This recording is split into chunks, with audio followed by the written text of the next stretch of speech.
Bienvenidos, en este video estaremos hablando sobre el cráneo. Les habla Alex Utges, estudiante de Medicina de la Universidad de Panamá y miembro del Club de Informática Médica y Telemedicina. Ahora entramos en el cráneo. El cráneo se divide principalmente en viscerocráneo y neurocráneo. Para aprendernos los huesos que componen el viscerocráneo existe una mnemotecnia, que es Mama Bell Pani. Esto hace referencia a los siguientes huesos: maxilares, que son 2, mandíbula, que es 1, vomer, que es 1, etmoides, que es 1, lagrimales, que son 2, palatinos, que son 2, nasales, que son 2, cornetes inferiores, que son 2, pero los escribimos al revés para que hagan parte de la mnemotecnia, y cigomático, que son 2. Ahora vamos al neurocráneo. Para este existe la siguiente mnemotecnia: pefeto, que hace referencia a los siguientes huesos: parietal, que son 2, efenoides, que es 1, frontal, que es 1, etmoides, que es 1, temporal, que son 2, y occipital, que es 1. Normas del cráneo. Aquí tenemos la norma anterior del cráneo. En ella podemos destacar algunos huesos que son los más evidentes.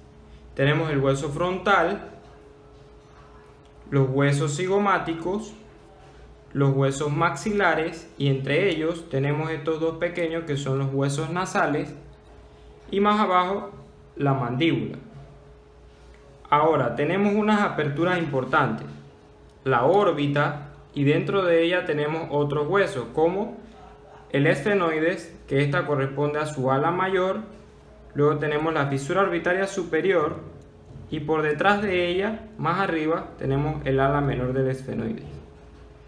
En la cara medial tenemos el hueso lagrimal y una parte del hueso etmoides, pero en este cráneo no podemos apreciarlo porque se ha perdido.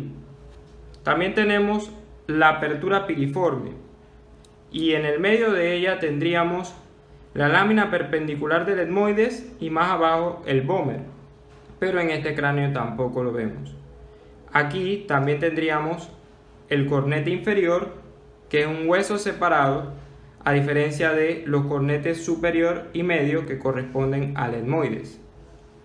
Los puntos craniométricos importantes en esta norma son el nacio y la glabela. Ahora, destaquemos otros agujeros importantes: el agujero mentoniano, el agujero infraorbitario y la escotadura supraorbitaria.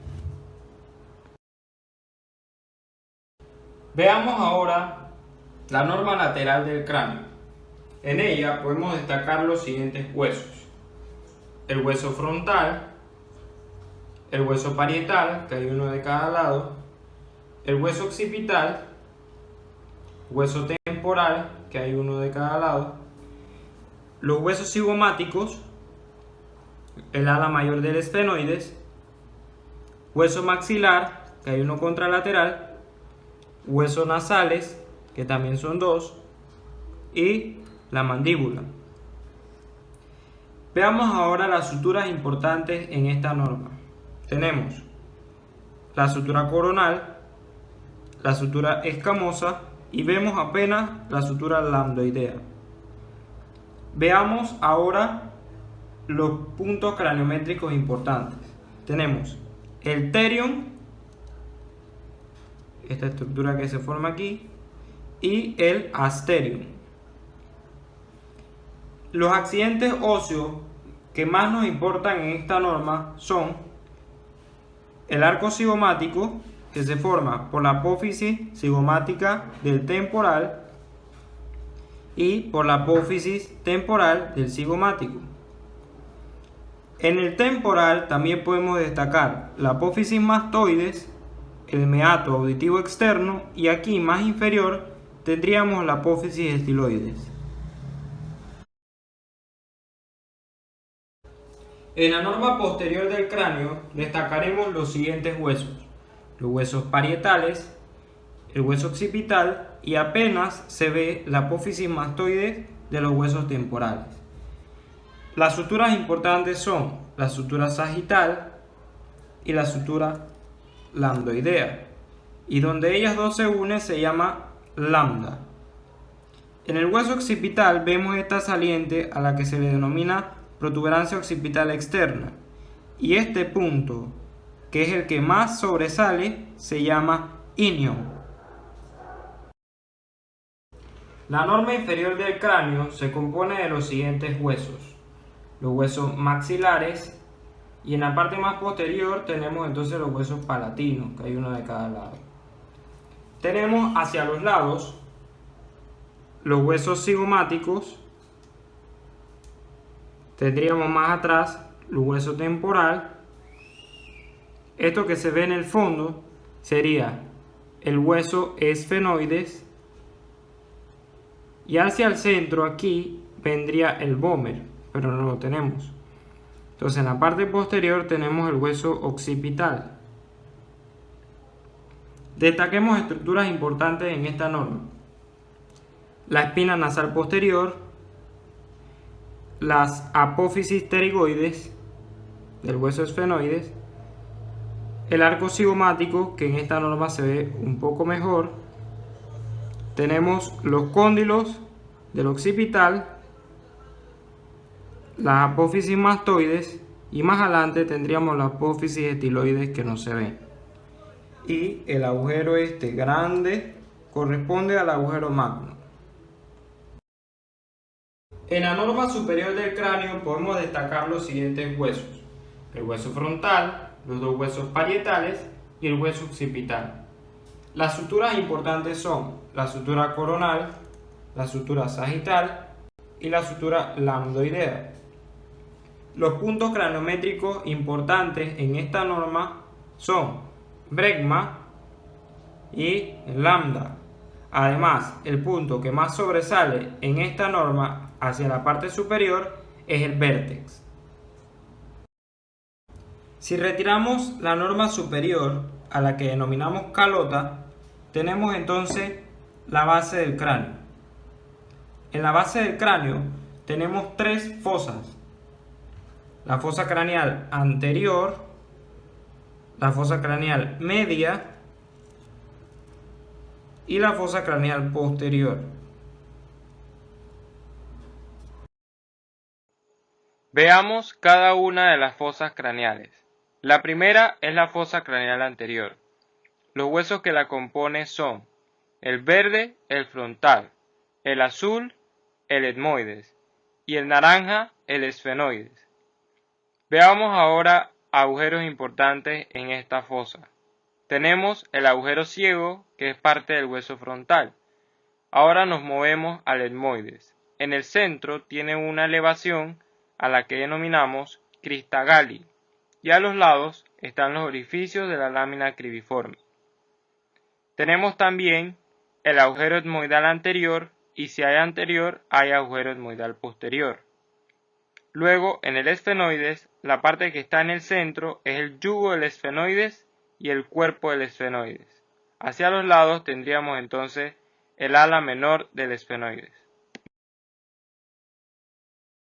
La fosa craneal media se compone de tres huesos: el hueso parietal, de color verde; el hueso temporal, de color naranja; y el hueso esfenoides, de color celeste.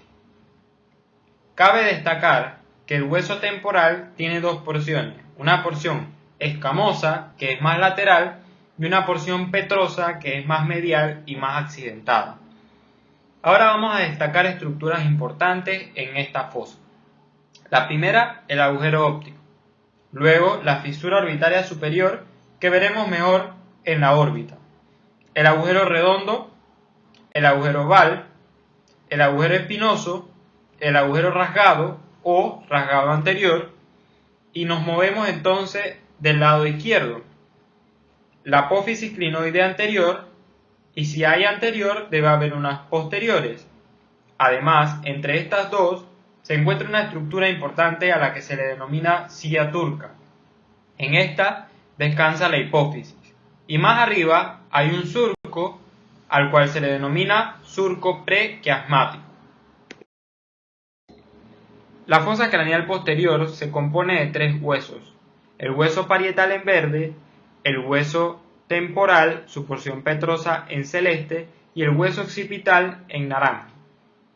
Vamos a destacar estructuras importantes en esta fosa.